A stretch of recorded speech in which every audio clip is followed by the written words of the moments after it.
কখনো কি মনে হয়েছে সবাই তোমাকে ভুল বুঝছে? তুমি ভালো হতে চাও, কিন্তু মানুষ তোমাকে খারাপ ভাবছে। তুমি চুপ করে থাকো, কিন্তু তারা ভাবে তুমি দুর্বল। একটা কথা মনে রাখো, মানুষের চোখে ভালো হওয়া খুবই কঠিন, কিন্তু আল্লাহর চোখে ভালো হওয়া খুব সহজ। কারণ আল্লাহ মানুষের বাইরেটা না, হৃদয়টা দেখেন।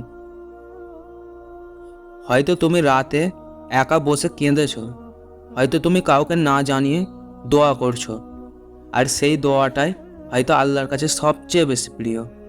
বন্ধু, জীবনে একটা সময় আসবে যেদিন মানুষ বলবে ওকে আমরা ভুল বুঝেছিলাম, আর সেই দিনটা আসবে তোমার সবর আর নিয়তের কারণে। তাই আজ থেকে একটা সিদ্ধান্ত নাও, মানুষকে খুশি করার জন্য না, আল্লাহকে খুশি করার জন্য বাঁচবে। কারণ কি জানো, মানুষের প্রশংসা একদিন শেষ হয়ে যায়, কিন্তু আল্লাহর সন্তুষ্টি কখনো শেষ হবে না। বন্ধু, মানুষের চোখে নয়, এমন মানুষ হও যাকে দেখে আল্লাহ খুশি হন।